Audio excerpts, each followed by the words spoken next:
The Church of England is selling its £1.9 million shareholding in Rupert Murdoch's News Corporation.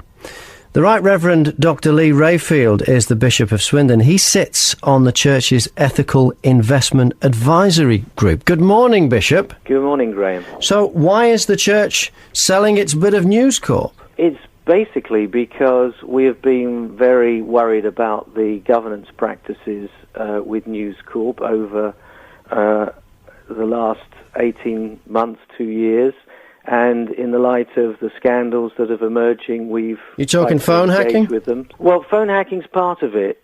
Well, since last July, News Corp share price has gone from $15 to $24. So the Church is a business, and this makes good business sense to sell now.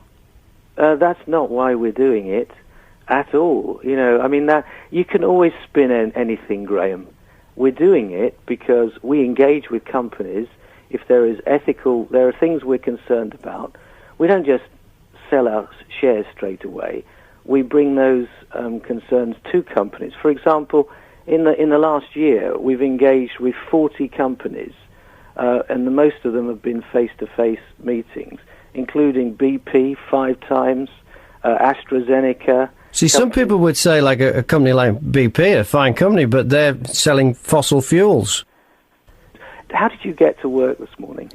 I'm not making an ethical judgment. The Church is, and that's all I'm saying here. Very interesting thing. Yeah, if we say, okay, yes, let's pull out of supporting fossil fuels.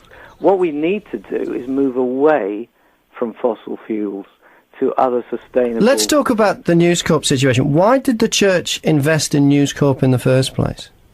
Because it seemed a reasonable investment and was doing things reasonably responsibly. There was nothing about News Corp. The things that have emerged from News Corporation are the sort of things we've heard about in the last 2 years, which have made them completely a risk and a company where we're basically saying, you've got governance structures which are far too dominated by family concerns and don't follow good business practice. You haven't dealt with... But previous to this, you were happy with the way News Corp was run? Yeah, well, of course, what happens is that as you look at the way, when things emerge, you look closely. You can't always predict what's going to happen, and you respond to what appears. Well, what used to appear, what still appears and has appeared for a long time in the Sun newspaper owned by News Corp, are boobs on page 3. So the Church was happy with that, but when the phone hacking, that was too much. The Church has a very clear policy about what it will support in terms of investing in things which are deemed as pornography or not. And so, you know, that particular, there are some things which do not take an organization, a company, into what we would say we can't really invest anymore with that. So the Church was happy with page 3?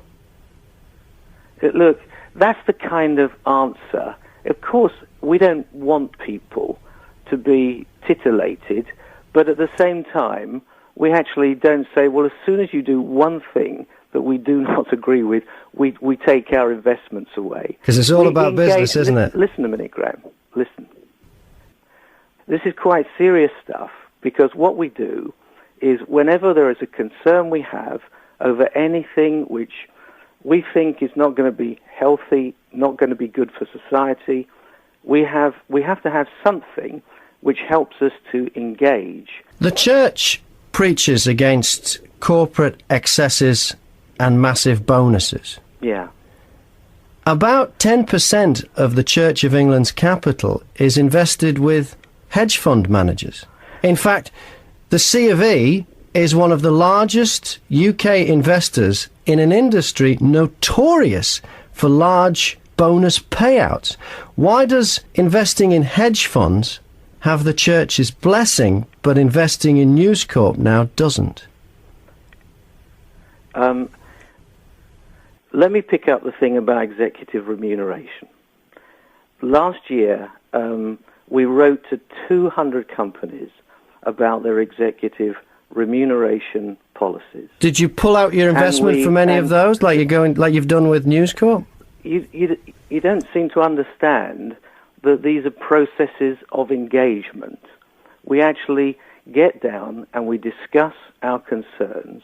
You know, you can't just take away your investments just because of one or two things. You have to. Well, that's what you're doing with News Corp. No, it's not. This is a. You said it's because of the phone hacking and the way they're run. You're wrong there, because this is a long history of trying to engage with a company and saying, this is something we would like to see changed, and then realizing, actually, at the moment, there's no likelihood of the kind of governance structures that we need to see to believe that there are going to be changes in this corporation. Okay, well, hedge fund partners earned £3 billion during the economic crisis. The church has no plans to remove its £5.5 billion portfolio from there? What we do is we engage with different organisations individually, and so as ones which have practices which we are not satisfied are best corporate governance, are doing things in areas which we cannot support, we'll engage with them. And then, if the evidence is such that it's the sort of thing that we would not want to support and they're not moving, we will disinvest from them. Bishop Lee Rayfield, sadly we're out of time. Okay, Graham, thank you very much. Thanks for your time this morning. That's your sport. Thanks for that, Chris. Let's quickly look ahead to Wembley now, because whenever the Robins win the county ground, they play Rockin' All Over the World by Status Quo. So we need to come up with our own version of it in time for Wembley. Okay. Hi to Sue from Purton, who says, loving your show every morning, can't wait to hear the completed song. Well, I want to get the lyrics done today. I want to get them recorded tonight. Right. Sue says she's looking forward to seeing the Graham Mack Rock Band perform at the Village Hall in Purton on Saturday night. Well, I'll see you then, So are Sue. the Graham Mack Rock Band going to have the song ready to go? I hope so. Right, okay. I hope so. Right this now is we've going to got be a quick turnaround. Right now we've got no lyrics, and I've never even attempted to play it. But so the band don't already play Rockin' All Over? No, we don't. Right, okay. No, we don't. But Gavin has put together a backing track, which I can play you now, and I'm going to try and put Sue's lyrics to it to see what you think. Sue's done some lyrics, Yeah, has yeah. she? So here we go. Fantastic, okay.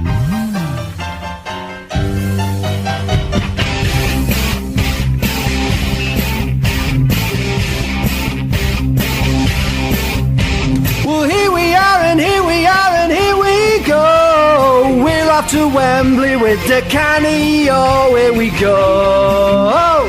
Robins all over the world. That's very good. It's got potential, hasn't it? I think so. I like the opening because she's combined the bit that Pete from Swindon did that. We're going to call the song Robins All Over the World. Yeah. I want to get the full lyrics to the full song this morning done by 9 o'clock. Give me a call with yours on 513366.